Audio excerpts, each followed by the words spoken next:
Her name was Kira Banis, elite Lyrian strike commander, veteran of a dozen front lines. A warrior whose name alone had once made Drachnid officers hesitate.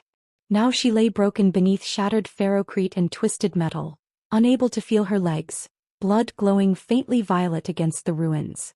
And the only thing standing between her and death was a single human marine. Brian Carter moved fast but not reckless. Every step through the ruins was measured, controlled. His boots sank into ash and powdered stone, the air thick with the metallic bite of burned plasma. The battlefield had gone quiet in the way only massacres ever did. No gunfire, no screams. Just the certainty that the enemy would return. "They're hunting," Kira said softly. Brian didn't stop walking. "I figured." Her voice was calm, almost detached, but her storm-gray eyes tracked the shadows with terrifying precision. Though her body was shattered, her awareness was intact, sharp enough to cut steel. "They won't come straight at us," she continued. "Drachnids prefer patience. Fear. They circle." Brian adjusted his grip, tightening his hold as he climbed over the wreckage of a fallen combat mech. "Then we won't give them time." She almost smiled. Almost. The first ambush came without warning. Kira felt it before Brian saw it. Left. High rubble. 2 signatures. Brian dropped instantly, rolling behind a collapsed wall as emerald energy bolts screamed through the space where his head had been. Stone exploded into dust. He returned fire without hesitation, short, precise bursts. 1 drachnid fell. The other screamed as Kira calmly said, "Neck joint. 2 centimeters lower." Brian fired again. Silence returned, heavier than before. "You're disturbingly good at this," he muttered. "I commanded urban extermination squads for 7 cycles," Kira replied. "This is familiar." There was no pride in her voice. Only truth. They moved again. Every minute stretched longer than the last. Smoke clung low to the ground, turning distant shapes into threats. Brian's suit sensors flickered, damaged during the final assault. He was fighting half-blind. Kira became his eyes. Trip mines ahead. Crude. Human design modified.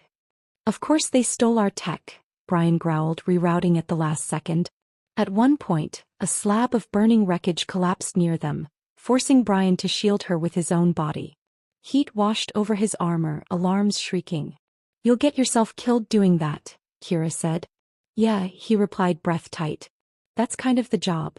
She studied his face then, not as an ally, not as a rescued casualty, but as a warrior judging another. "You humans," she said quietly. "You are infuriating." He smirked. "You're welcome." Despite everything, the blood, the fear, the enemy closing in, their banter became a weapon of its own.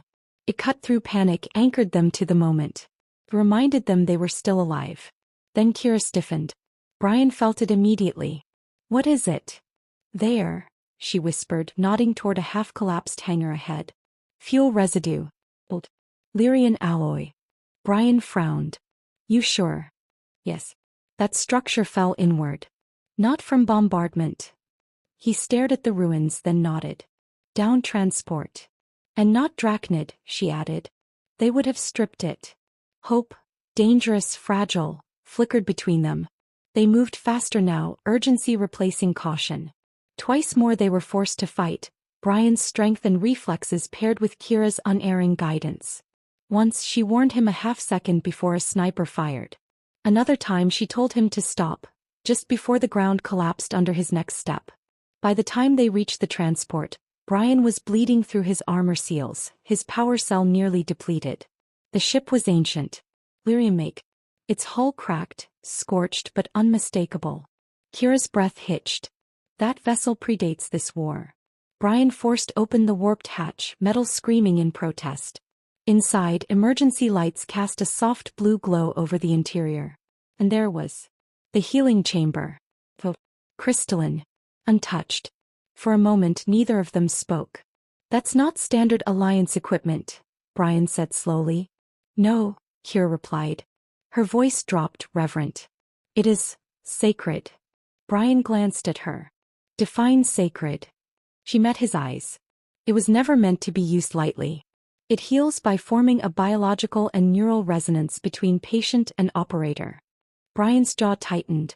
Meaning it does not heal one without changing both. Outside, distant screeches echoed through the ruins. Drachnids closing in. Brian looked at the chamber. Then at Kira. Will it let you walk again? Yes. Will it keep you alive? Yes. Then we use it. Her expression shifted. Surprise, respect, and something deeper. You would do this, she said, without knowing the cost? He gave a tired smile. I've been paying costs all day. A tremor ran through the transport as enemy fire struck nearby. Kira reached out, gripping his arm with more strength than she should have had. If we do this, Sergeant Carter, there is no undoing it. Brian didn't pull away. Good. I hate paperwork.